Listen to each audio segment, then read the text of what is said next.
Vamos a continuar con nuestro estudio acerca de Primera de Corintios, la carta de Pablo a los Corintios, y hoy vamos a ver solamente los primeros 4 versículos del capítulo 16, del último capítulo, y toca un tema bastante complejo, bastante manoseado más de una vez, bastante maltratado muchas veces, y vamos a tratar de arrojar un poco de luz sobre ese tema. Dice así, 1 Corintios 16, 1 al 4. Ahora bien, consideremos la pregunta acerca del dinero que se está juntando por el pueblo de Dios en Jerusalén.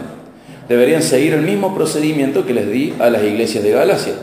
El primer día de cada semana, cada uno debería separar una parte del dinero que ha ganado. No esperen hasta que yo llegue para luego tratar de reunirlo todo de golpe. Cuando yo vaya, escribiré cartas de recomendación para los mensajeros que ustedes escojan como encargado de entregar su ofrenda en Jerusalén. Y si parece oportuno que yo también vaya, ellos pueden viajar conmigo. ¿Cuál es el tema acá clave? La ofrenda, la plata. Esta relación entre Pablo y los corintios había sido a través de cartas en más de una ocasión. Entonces Pablo escribió una carta, los corintios le respondían y así. Y hay una carta que se nos perdió, que es la anterior a 1 Corintios, que no sabemos su contenido, podemos saber un poquito, pero acá nos dice que los corintios le mandaron una carta a Pablo. ¿Y cuál era la pregunta? Sobre el dinero. ¿Qué hacemos con la plata? ¿Qué pasaba en este momento? Las iglesias, había varias iglesias establecidas. Estaba la de Corintios, por ejemplo la de Corinto, estaba la de Galacia y estaba la de Jerusalén, entre otras. La iglesia de Jerusalén tenía mucha persecución encima, muchísima. Ellos habían vendido todo, habían compartido todo, nadie de ellos tenía necesidad, pero de golpe el gobierno secular comenzó a perseguirlas. Entonces les expropió las posesiones que tenían, los persiguió, les quitó las casas, les quitó las tierras, les quitó las ganancias, les quitó todo. Entonces los cristianos de Jerusalén no tenían cómo sostenerse, no tenían cómo vivir. Entonces Pablo manda a las otras iglesias un pedido de ayuda para que junten ofrendas y puedan ayudar a los cristianos que estaban en Jerusalén. Lo que nos queda claro por ahora es que la ofrenda es para una iglesia solamente, tiene que ser para una sola iglesia, o puedo ayudar a otras iglesias a través de la ofrenda. Puedo ayudar a otras iglesias y estar pendiente de la realidad de otras iglesias. Y nosotros estamos medio flojos en eso. Estamos flojos para nuestra iglesia y estamos flojos también para otras iglesias. Nosotros deberíamos ofrendar tanto que nos permitiera no solo cubrir los gastos de este lugar y otras cosas que vamos a hablar, sino también poder ofrendar a otros. En otra de las cartas Pablo dice: el que robaba ya no robe más, sino que trabaje. ¿Y cuánto tiene que trabajar? Lo suficiente como para ganar tanto como para poder compartir con otros. No es para enriquecerse. ¿Cuánto tiene que trabajar un cristiano? Lo suficiente como para tener para compartir. Dejar de robar, trabajar cuánto para que yo pueda compartir con otros. ¿Qué voy a compartir? Comida, bienes materiales, lo voy a poder ayudar con ropa, con lo que haga falta, invitándolo a comer. Y si bien es un mandamiento para el cristiano individual, si nosotros sumamos esto que acabamos de pensar en base a otra carta de Pablo y lo que acabamos de leer en 1 Corintios, una iglesia debería ofrendar tanto como para suplir sus propias necesidades y además poder ayudar a otra iglesia. Hay iglesias muy pobres, hay iglesias que no tienen un techo como nosotros. Otra iglesia nos ofrendó el cielo raso de nosotros. Otra iglesia nos ha ofrendado otra cosa y así. Pero nosotros todavía no le hemos ofrendado a ninguna otra iglesia. Estamos medio flojos, tenemos que ponernos las pilas y saber que hay gente mucho más necesitada que nosotros. Gente que necesita Biblias, gente que necesita calzado, gente que necesita ropa, gente que necesita remedios. Y estar dispuestos nosotros a ofrendar a otra iglesia según sus necesidades. Hay gente que se junta debajo de un árbol todavía. Hay gente que hace el templo con adobe. Todavía está eso. Y pasa en Argentina y pasa cerca nuestro. Ahora, gracias a Dios, una iglesia amiga va a viajar al Chaco, donde hay otra iglesia con otras necesidades. Entonces la iglesia de San Francisco junta un montón de cosas y viaja al Chaco y lleva remedios, lleva útiles, lleva ropa, lleva colchones, lleva pintura, lleva material de construcción. ¿Por qué? Porque la iglesia que está en Chaco necesita. Y nosotros tenemos que aprender a ofrendar de tal manera que podamos ayudar a otras iglesias. Eso es algo que se nos enseña a través de la Biblia. Otra cosa que podemos ver a simple vista es, primero, la ofrenda. Segundo, ¿había que esperar hasta que Pablo llegara? No, ¿qué había que ir haciendo? Ofrendando. ¿Por qué? Porque si no, después no pasa. Es como las cosas que dejamos para después, ¿qué pasa? No las hacemos. No las hacemos. Y tenemos que tener en cuenta esto, porque a veces decimos, no, después voy a servir a Dios, después voy a ofrendar. Pero en realidad el momento de ofrendar, según esto que acabamos de leer, ¿cuándo es? El primer día de la semana. Que en el sistema de ese momento, el primer día de la semana era el domingo. Para nosotros es el último, pero vieron que en el almanaque todavía aparece domingo al principio. Domingo viene de unir unas palabras en latín que significan día del Señor. Para nosotros el domingo es el primero, pero también es el último, es nuestro séptimo día. Nosotros el domingo, en realidad lo usamos como el último, porque empezamos a trabajar el lunes. Pero fíjense que los cristianos tenían que tener la costumbre de ofrendar para una iglesia, para otra iglesia en necesidad, y también de ir juntando las ofrendas una vez a la semana. No esperar el evento, sino ya ir programando. Voy a ofrendar, ¿para qué? Y para que cuando haya necesidad en tal lado, yo pueda suplir. No es esperar a que haya la necesidad para ofrendar, sino ir ofrendando para que cuando aparezca la necesidad, yo pueda hacerle frente a la necesidad, ayudar a otro, porque así es como se nos enseña y así es más sabio también. Y fíjense que Pablo está dispuesto a acompañar a los mensajeros que llevan la plata, porque todo esto tiene que ser con honestidad y transparencia. La iglesia tiene que ser un ejemplo de honestidad y transparencia. En nuestro caso, Gustavo y Mari nos llevan la contabilidad de la iglesia y cualquiera de ustedes puede preguntarle a ellos, ¿qué está pasando con la plata? Cualquiera, cualquiera. Y ellos van a dar cuenta y van a decir, bueno, entró tanto, salió tanto, esto es lo que tenemos como iglesia. Nosotros ahora estamos afrontando la posibilidad de ir tramitando los terrenos, ir tramitando un quincho. Podemos estar mejor, podemos ofrecer más comodidades, podemos también ayudar a otras iglesias, podemos estar atentos a cambiar la silla. No son medio incómodas estas sillas para ustedes, para mí sí, pero los más altos te da acá la mitad de la espalda, el cañito ese te hace más larga la prédica, si la prédica es media hora vos la sentís 2 horas en esa silla, la cola no te entra, te queda chica. Y podemos pensar en eso también. Y quizá otra iglesia vería estas sillas como algo muy lindo y las podríamos ofrendar. Y en su momento nosotros las vimos como muy lindas estas sillas y las disfrutamos hasta el día de hoy, ya van como 15 años y tenemos la misma silla y estamos agradecidos a Dios. Pero si podemos juntar, podemos hacer un paso, podemos ayudar a otro, podemos quedarnos con esta y ofrendarle nuestras sillas nuevas a otra iglesia también. Podemos hacer lo que queramos. El tema es que tenemos que querer ayudar a otros. Tenemos que desear ayudar a otros y estar pendientes de otros. Y hay una prioridad a la hora de ayudar, ¿sí? Acompáñenme a Gálatas 6:10, que lo hemos mencionado en otros momentos.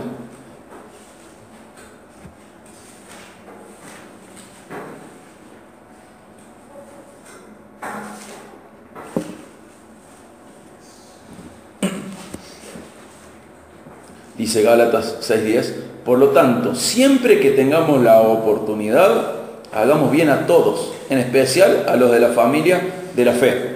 Entonces, queda claro que tengo que ayudar, tengo que ofrendar a otros, tengo que ayudar a la iglesia también. Pero a la hora de, yo puedo ofrendar adentro de la iglesia y puedo ayudar afuera de la iglesia. Pero a la hora de ayudar fuera de la iglesia, yo tengo que tener una prioridad. ¿Cuál es? Fuera del ofrendero, eso quiero decir. ¿Cuál es? Primero, ¿a quiénes? Los hermanos, la familia de la fe. La familia de la fe. ¿Por qué? Porque el Señor lo dice, eso es el punto principal. Pero segundo, si la gente de afuera viera cómo nos cuidamos entre nosotros, que dentro de nosotros no hay ninguno con una necesidad, nos va a ayudar también a mostrar el amor de Dios. Porque la gente de afuera puede recibir ayuda del Estado, puede recibir ayuda de un montón de ONG, puede recibir ayuda de un montón de lados.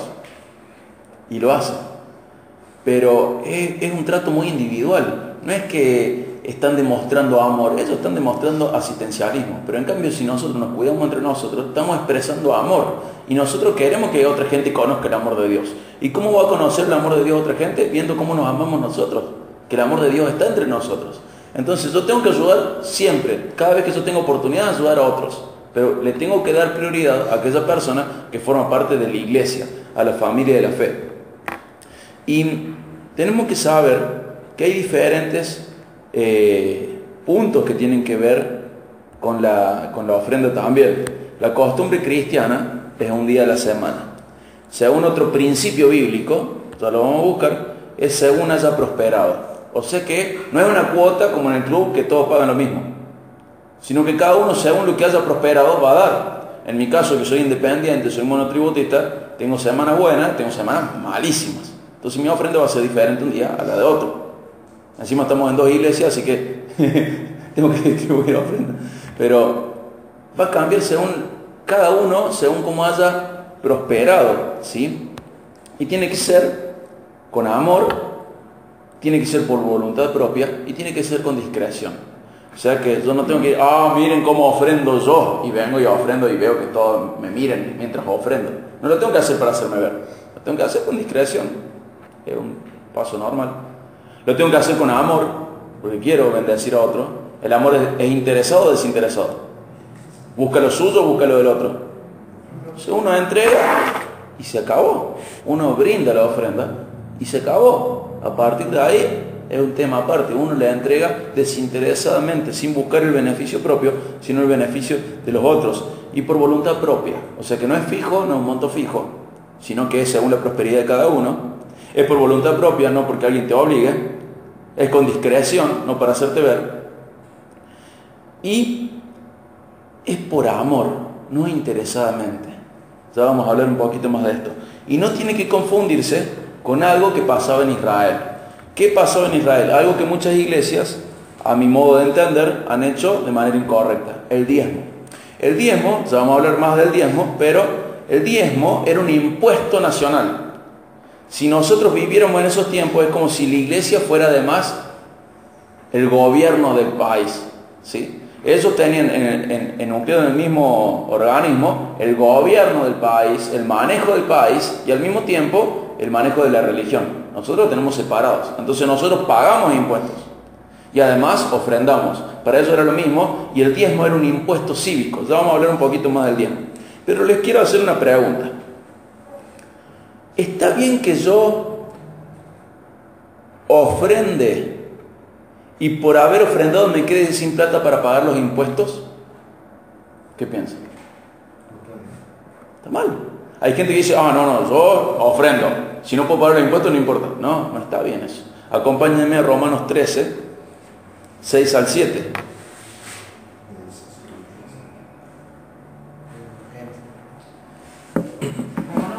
13, 6 y 7.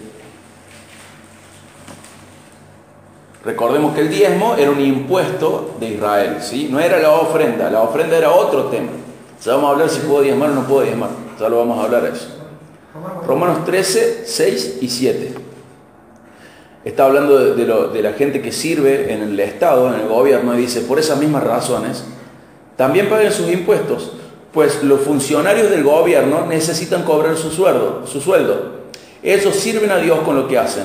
Ustedes den a cada uno lo que deben, paguen los impuestos y demás aranceles a quien corresponda, y den respeto y honra a los que están en la autoridad.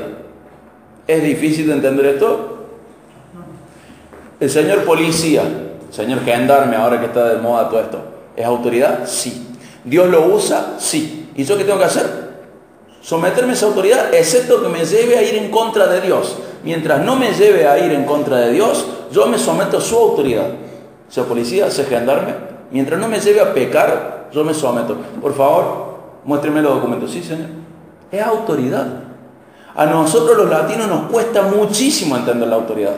Pero Pablo, en su contexto, Dios a través de Pablo dice que esta gente sirve a Dios.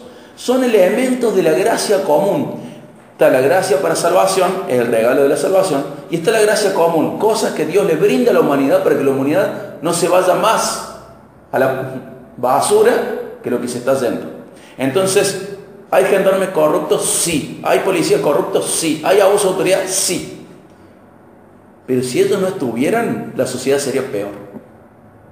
Entonces, a pesar de que ellos son corruptos, son un medio de gracia común, de gracia incluso para el salvo y para el no salvo, de Dios, de ordenar un poco la sociedad, porque la anarquía no funciona bien.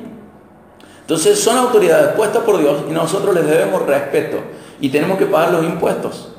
Tenemos que pagar los impuestos, tenemos que respetar las autoridades, tenemos que respetar al Estado. Y no importa si nos gusta el Estado o no, nosotros tenemos que respetarlo y orar por ellos. A mí no me gusta ninguno de nuestros gobernantes. Y me parece uno de los peores de todos, el anterior. Y a otro le parecerá al revés. Pero yo debo oración y respeto al que no me gusta y al que me gusta. Yo les debo oración y respeto. Si a mí un mal gobierno me lleva a orar, gloria a Dios porque me lleva a orar, porque nos hacía falta orar más. Si a mí un mal gobierno me lleva a tener menos ocio y a trabajar más, está bien, trabajaré más. No es un pecado trabajar más. Yo debo, por ser cristiano, respeto el gobierno que sea, me guste o no me guste, excepto que me lleve a pecar. Si me lleva a pecar, es otro tema. Pero bueno, volviendo al punto anterior, hablábamos de la ofrenda, y hay gente que dice, no, bueno, yo ofrendo, si no puedo pagar los impuestos no importa. No, los impuestos los tenés que pagar, y también tenés que ofrendar. Y el impuesto es fijo, y la ofrenda no. Entonces vos pagás los impuestos, es como Israel tenía el diezmo, lo tenía que pagar, nosotros tenemos que pagar el impuesto, y después tenemos que manejar la ofrenda. Eso es obligatorio para el cristiano. Y tenemos que entender que la mayordomía, esto de ser mayordomo de lo que Dios nos da, forma parte de la obediencia y devoción a Dios. Es tan santo tocar un instrumento, predicar, como ofrendar, como servir a los niños, como barrer la iglesia.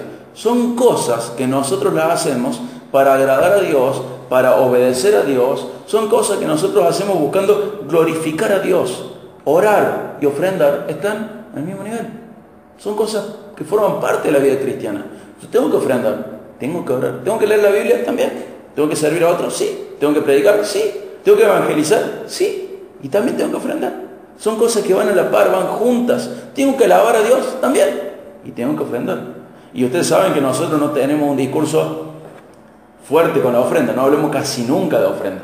Pero bueno, ahora nos toca, en 1 Corintios 16, nos toca hablar de la ofrenda.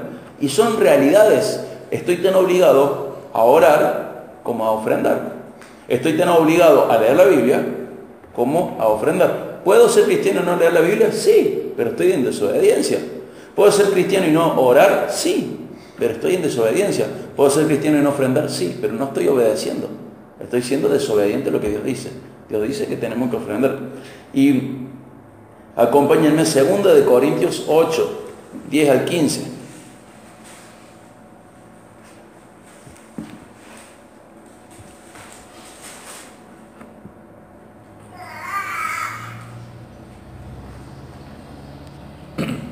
Segunda de Corintios 8, 10 al 15. Este es mi consejo. Sería bueno que completaran lo que han comenzado. Este es mi consejo. Sería bueno que completaran lo que comenzaron hace un año. El año pasado ustedes fueron los primeros en querer dar y fueron los primeros en comenzar a hacerlo. Les quiero contar algo. ¿Qué carta estamos leyendo ahora mismo? Segunda de Corintios. ¿Qué estábamos leyendo recién?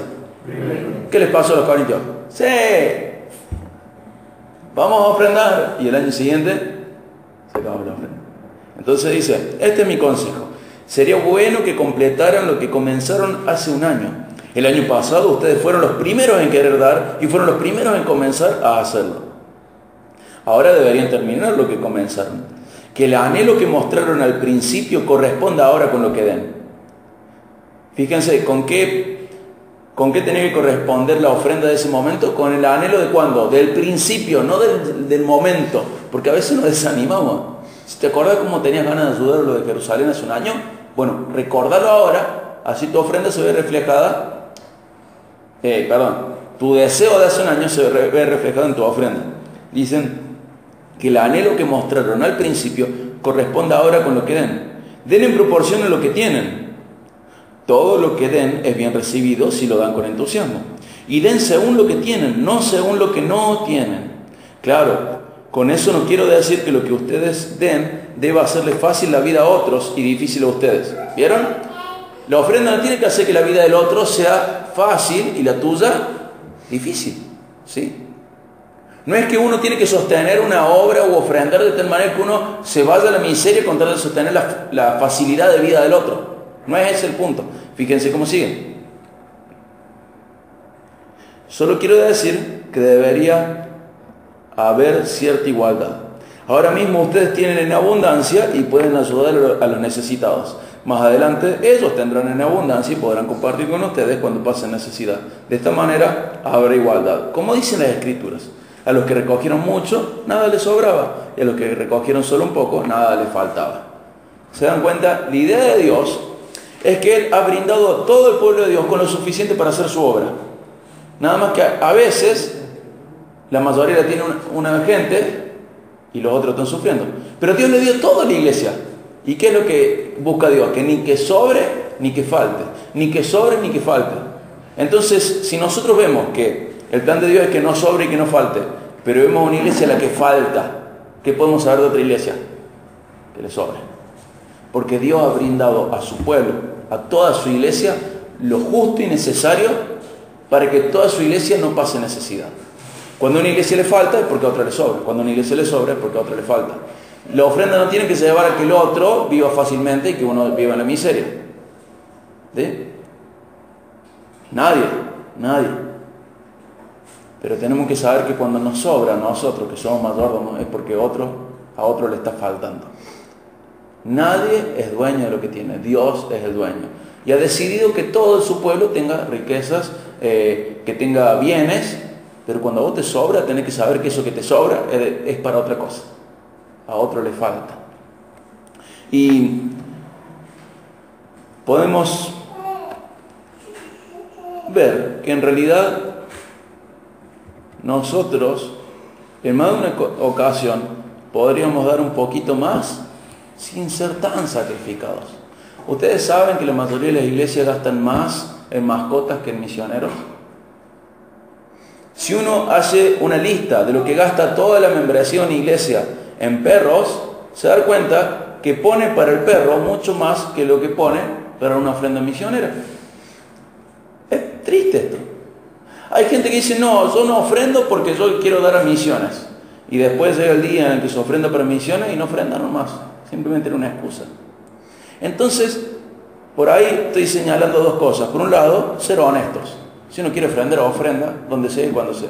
Si uno no quiere ofrendar, no. Pero no pongo una excusa, es por no ser generoso, por ser tacaño, nada más. No ser agradecido a Dios. Pero por otro lado, tenemos que ver que muchas veces podríamos ofrendar más si nos abstuviéramos de algunas cosas. Por ejemplo, de comer afuera. ¿Es barato comer afuera? No. Si yo no puedo ofrendar nada, pero vivo saliendo al cine, ¿estoy siendo leal a Dios con mi mayordomía, con mi administración de la riqueza que Él me da? No. No, yo no puedo ofrendar a los misioneros de tal lado, pero puedo comerme 2 lomitos todas las semanas. No estoy siendo un buen mayordomo.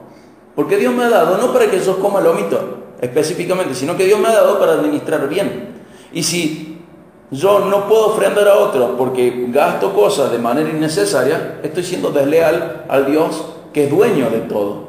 Yo soy administrador nomás. Entonces Dios nos llama la atención. A ver, ¿realmente estoy ofrendando todo lo que puedo ofrendar? ¿O simplemente me acomodo a un nivel de vida? ¿Realmente yo puedo ahorrar de alguna manera? ¿Tengo que ir a todos lados en auto? ¿Tengo que ir a todos lados usando nafta? ¿O puedo caminar y paso a ahorrar un poquito más y ofrendar un poquito más? Cada uno sabe lo que puede hacer y lo que no puede hacer. Esto es algo muy íntimo, muy personal, muy individual. Pero creo que al mismo tiempo, por más que sea individual, todos sabemos en dónde podríamos ahorrar un poquito más. Un poquito más. Quizás una manera de ahorrar sería no pagar cosas en cuotas, porque sabemos que el que paga en cuota paga 2 y 3 veces más, ¿no? Vos pagás algo que vale 10 pesos y lo pagás en cuota y en realidad estás pagando 30 pesos lo que valía 10. Entonces, en todo caso, ahorrate a tener tus 10 pesos, compra eso de 10 pesos y los otros 20 ofrenda aunque sea 10. ¿Me explico? Ahorrar en cuotas te hace gastar más. Pagar en cuotas te hace gastar más. Entonces, ¿realmente me hace falta cambiar de ropa todo el tiempo? ¿Realmente me hace falta comer afuera? ¿Realmente me hace falta ir al cine o lo que sea? Esto es muy íntimo, insisto, no quiero hacer una regla de esto. La regla es que muchos de nosotros podemos dar un poco más sacrificando un poquito nomás. Un poquito. Porque es necesario que tengamos una ofrenda tan buena que podamos ayudar a otros que están en una necesidad más precaria que la nuestra.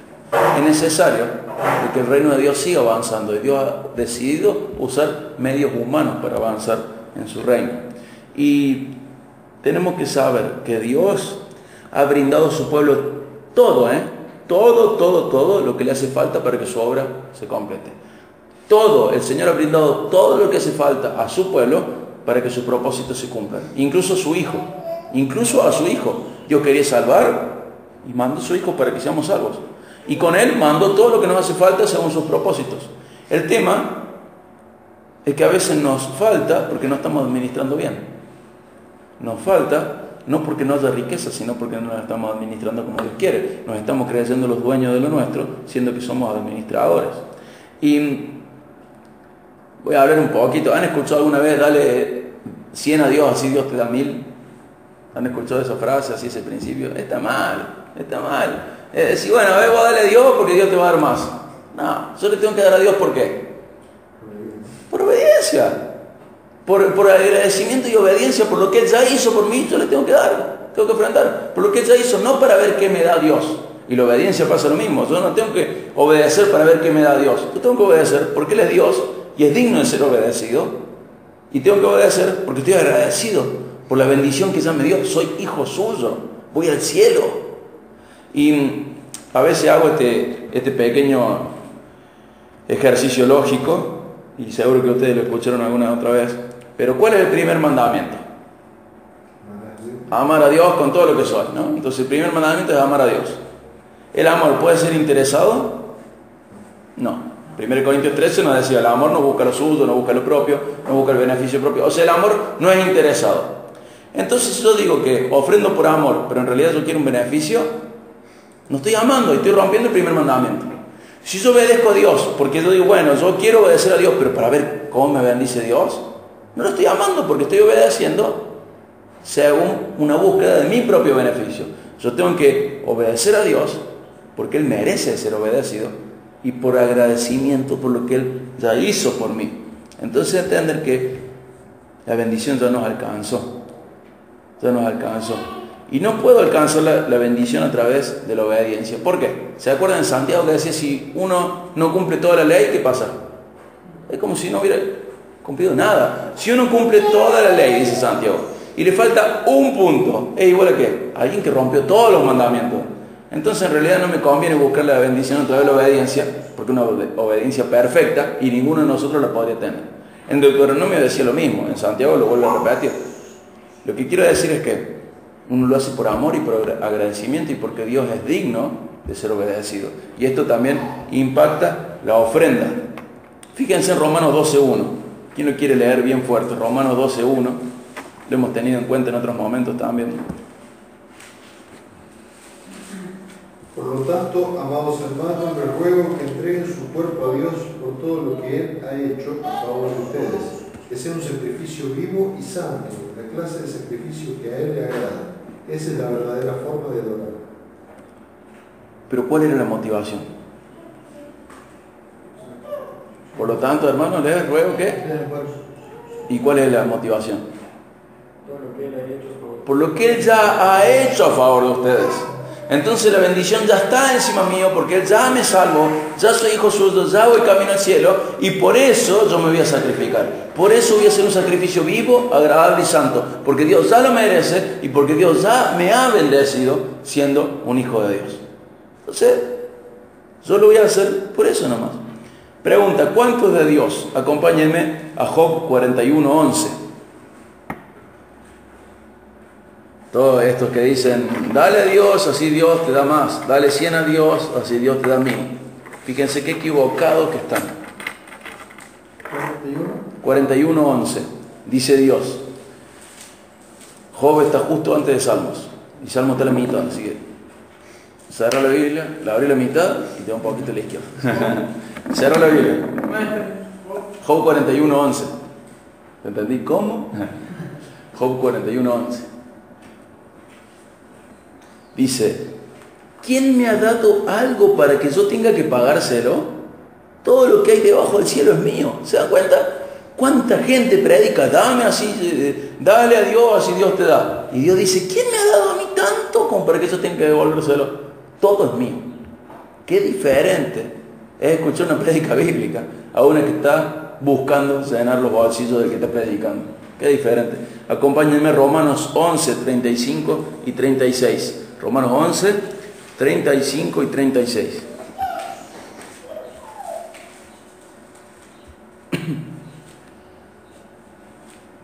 Dice así. ¿quién le ha entregado tanto para que él tenga que devolvérselo? Qué pregunta, ¿no? ¿Quién le ha dado tanto a Dios como para que tenga que devolvérselo? Y el 36 dice, todas las cosas provienen de él y existen por su poder y son para su gloria. A él sea toda la gloria por siempre. Amén. O sea, ¿de quién es todo? Dios. ¿Y cuándo yo podría darle tanto a Dios como para que Dios me tenga que devolver? Nunca. Nunca. Todo es suyo. Todo es suyo. No, pero no, nada. Todo es suyo. Nunca podría darle a Dios algo como para que Dios tenga que devolvérmelo. Y otros usan otro pasaje que dice, Dios no es deudor de nadie. Pero claro que no, si es dueño de todo. ¿A quién le va a deber algo? Y se usa para decir, usted ponga una ofrenda porque Dios te la va a devolver porque Dios no es deudor de nadie. Qué mal entendido la Biblia. Dios no es deudor de nadie porque nunca va a estar en la posición de deudor y vos de acreedor suyo. Todo es suyo, todo es para su gloria, todo existe por su poder, todo le pertenece a Él. Fin del asunto, fin del comunicado. Nunca Dios me tiene que devolver algo. Nunca Dios me tiene que dar ni siquiera nada bueno. Y Dios me lo ha dado. Y como Él ya me ha dado tantas cosas buenas, yo respondo en agradecimiento. Y tenemos que meternos, aprovechando que estuvimos hablando de ofrenda, con este tema que va siempre al lado, que es el diezmo. ¿Cómo se maneja el diezmo? Vamos a tener nuestra pequeña introducción histórica. La primera vez que aparece el diezmo, en Génesis 14, Abraham, luego de una guerra, se encuentra con una persona muy vieja, que nadie sabe de dónde vino, ni a dónde iba, ni quién eran sus padres. Nadie sabe. Se llamó Melquisedec, que luego Hebreos lo menciona. Melquisedec no sabemos quién era. Puede haber sido o Jesús antes de Belén, o Jesús preencarnado, o puede haber sido Sem, el hijo de Noé, que como tenía tantos siglos ya encima, esa expresión nadie sabe de dónde viene, es porque nadie conoce el mundo antes del diluvio. Pero como vivió creo que 900 años, ahora no me acuerdo, él vivió al mismo tiempo que Abraham, Sem. Eso sí lo sabemos. Entonces este Melquisedec puede haber sido el que se subió al arca, el hijo de Noé, el que conoció el mundo antes del diluvio. ¿Se acuerdan cuando vimos el Antiguo Testamento? Entonces este Melquisedec no sabemos quién es. O es Jesús, o es Sem, o es otra persona. La cosa es una persona muy misteriosa, pero tiene unos títulos muy lindos. Es rey de paz. Es rey y es sacerdote. Es una persona que conoce a Dios. Es una persona que tiene estos títulos de sacerdote y de rey. Una persona muy especial. Entonces cuando Abraham lo ve a Melquisedec, lo reconoce como superior a él. ¿Y qué hace Abraham? Le ofrenda el 10%, le diezma. ¿Pero qué le diezmó? ¿Sus ganancias le diezmó? Le diezmó lo que quedó después de una guerra. Entonces él fue a la guerra, ganó la guerra Abraham, y de todo lo que sacó de sus enemigos, que se expropió Abraham de todos sus enemigos, dijo, bueno, a ver, todo el oro de mis enemigos lo traigo. Y los corderos, y los carneros, y las vacas, y lo que sea, de mi enemigo me lo quedo yo ahora, porque yo gané la guerra. Y se encuentra con Melquisedec. Y Abraham separa el 10% de eso y diezma, y el primer diezmo que tenemos en la Biblia, a Melquisedec. Pero era un botín de guerra, diezmado, y era una práctica común en Medio Oriente. Cuando uno se identificaba con el Dios del otro, uno le diezmaba a ese Dios. O sea, era una identificación. Entonces cada uno iba viajando, como Abraham que iba viajando, y se cruzaba con otra persona, ¿no? Imagínense que otra persona iba viajando y se cruzaba con Moloch. Entonces decía, no, a Moloch sí, y le diezmaba a Moloch. Los paganos también diezmaban. Entonces Abraham no iba diezmando en el camino, y se encuentra con Melquisedec, siervo del Dios viviente. A este sí le diezmo. ¿Me explico? Esa es la primera mención de diezmo que tenemos en la Biblia, ahí en Génesis 14. Es una práctica común del Medio Oriente, y Abraham se identifica como adorador del mismo Dios de Melquisedec. Pero luego aparece en Levítico el diezmo para la ley, el diezmo para los israelitas. ¿Se acuerdan? ¿Nosotros estamos en el mismo pacto que los israelitas? No, estamos en otro pacto. Y el diezmo para los israelitas era así: 10% para los levitas, 10% para el templo, el edificio y las fiestas religiosas, y un 10% cada 3 años para viudas, huérfanos y necesitados. O sea, que en un año un judío diezmaba el 23,3%, parecido al IVA. 23,3%. ¿Por qué? 10% para una cosa, 10% para otra, y otro 10% dividido en 3 años. Entonces, 23%. ¿Sí? 10% para quién primero? Para los levitas, las personas que servían en el templo. 10% que seguía para el templo, para el edificio y para las fiestas, para los eventos. y otro 3,33% para viudas, huérfanos y necesitados. Entonces, en un año, esta persona pagaba un 23%. O sea, para la gente que servía en el templo, para el lugar de reunión y sus eventos, y para los necesitados, ¿sí? El sistema ¿está vigente? No está vigente, porque la ley de Moisés no está vigente. Vos nunca podrías estar obligado a diezmar, pero si vos quisieras diezmar, ¿podrías diezmar? Sí. Una iglesia no puede cobrar diezmo, pero un miembro sí puede diezmar si quiere. ¿Por qué? Tenemos gente, en nuestro caso no, pero deberíamos. ¿Tenemos gente sostenida a través de la iglesia, que trabaja en la iglesia? Sí. Hay gente que trabajamos en la iglesia, que ponemos nuestro tiempo, nuestra fuerza para estudiar, para enseñar, para servir, para estar. ¿Hay gente que sirve en la iglesia? Sí. ¿Hay un edificio que hay que sostener y mantener? Sí. ¿Hay eventos en la iglesia? Y debería haber, se los vamos a tener. ¿Y hay necesidad dentro de la iglesia? Y a veces también. Entonces, por más que el sistema no esté vigente, las razones por las cuales se diezmaban están vigentes. Y la iglesia debería ser capaz de sostener una persona, por lo menos una persona, sostener un lugar y sus eventos y ayudar a los necesitados. Y para eso servía el diezmo.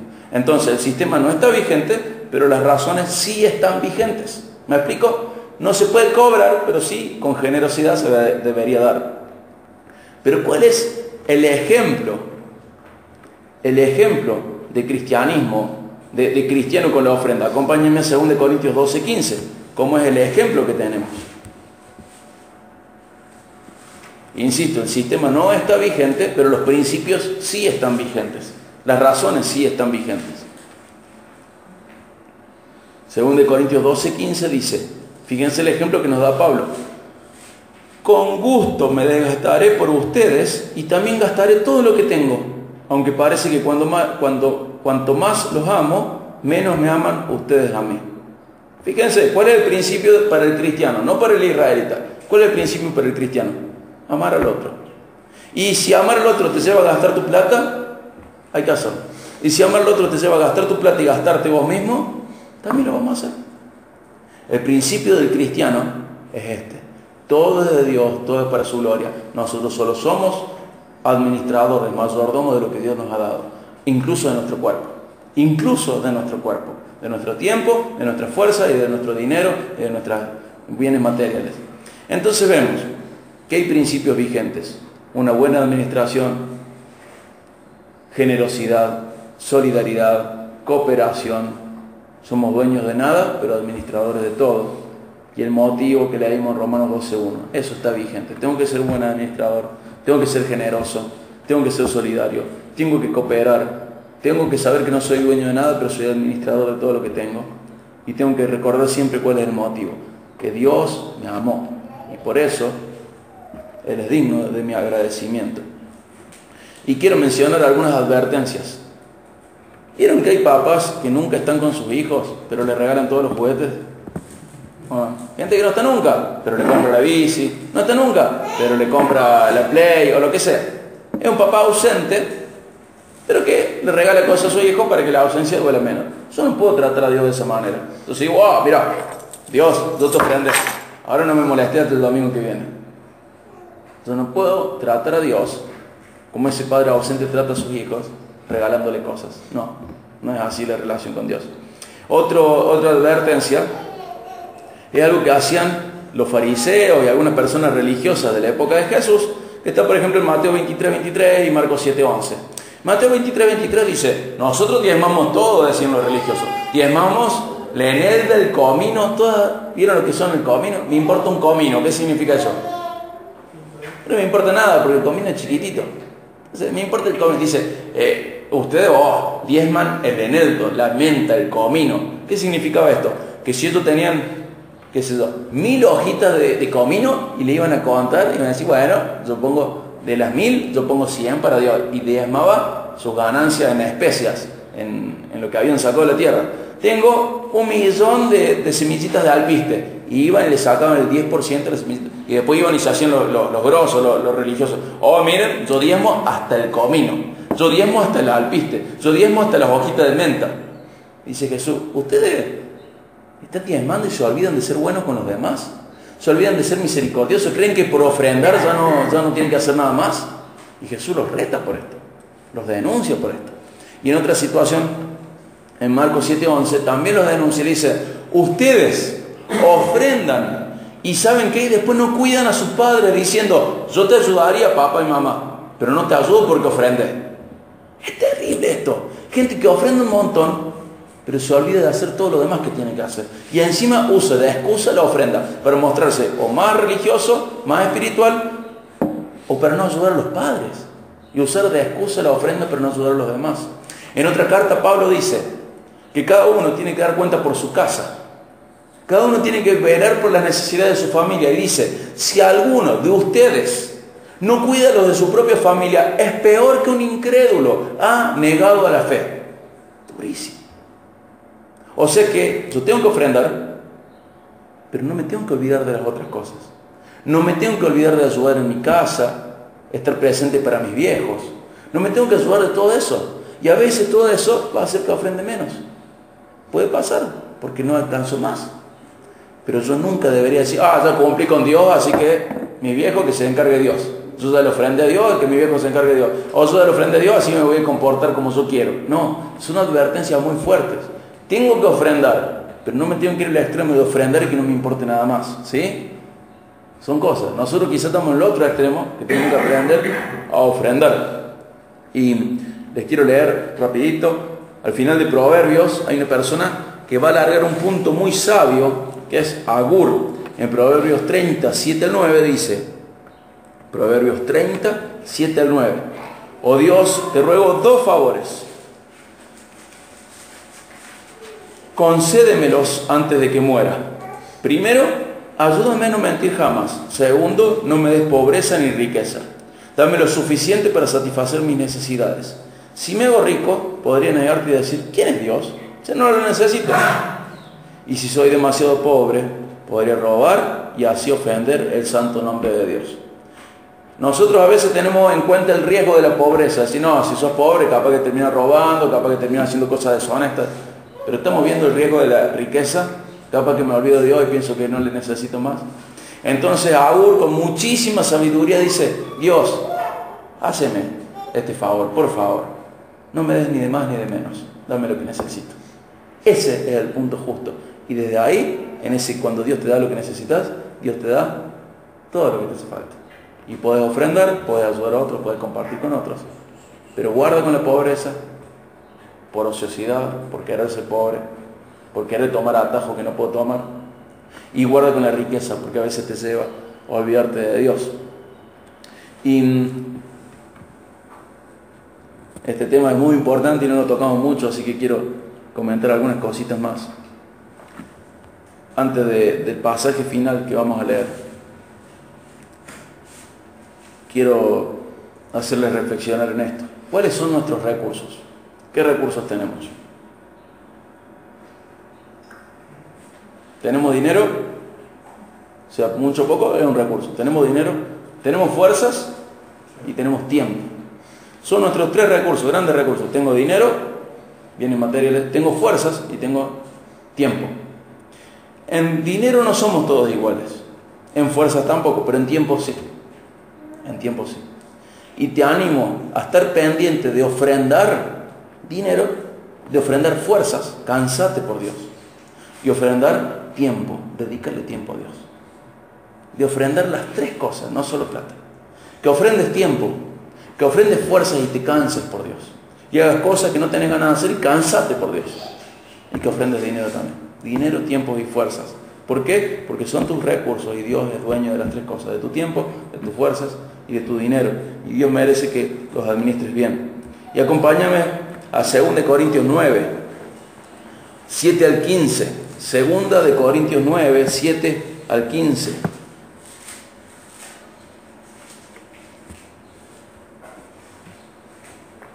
Dice, cada uno debe decidir en su corazón cuánto dar.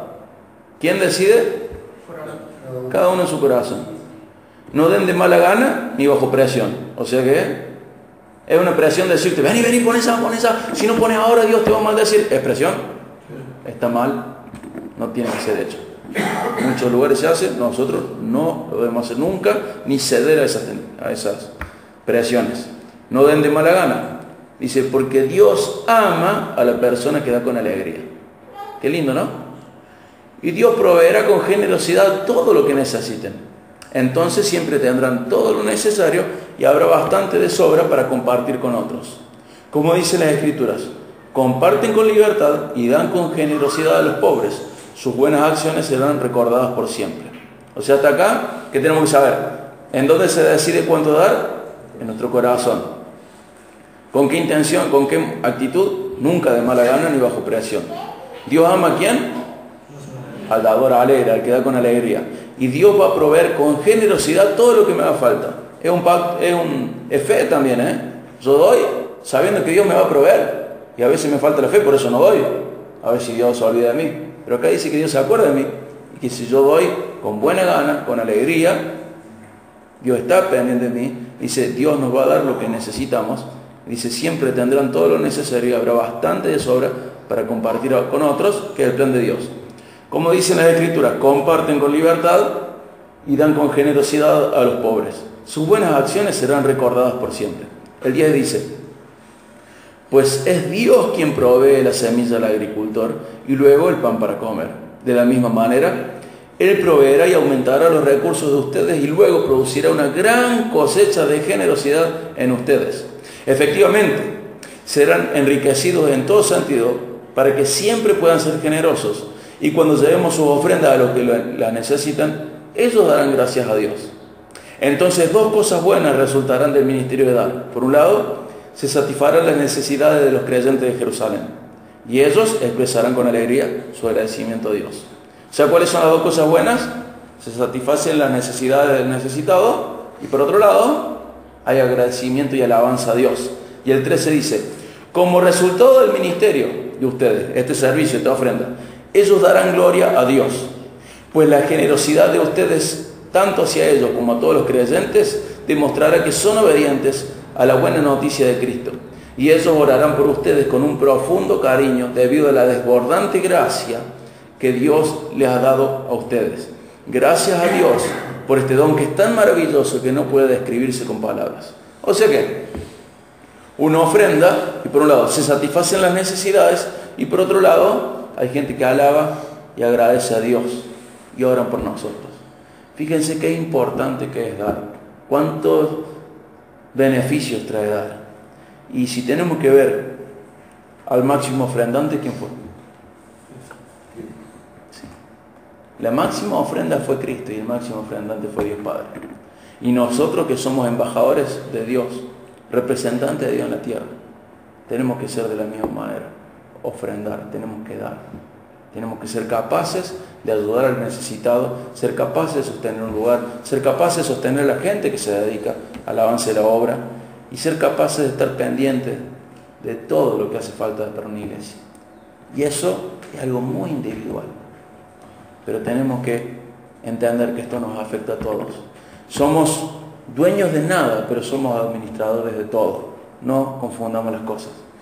A veces creemos que somos dueños de todo y administradores de nada. Al revés, somos dueños de nada y administradores de todo. Y el mayor ofrendante nos bendijo con su ofrenda. Y eso nos tiene que motivar a nosotros a dar gloria a Dios, a dar gracias a Dios y a agradecer, ¿no? Dios nos ha entregado a la máxima ofrenda a nosotros, a Cristo, y nos ha salvado.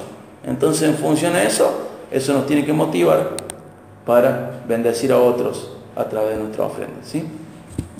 Vamos a terminar acá, deseando y pidiendo a Dios que nos bendiga para ser buenos ofrendantes, buenos administradores.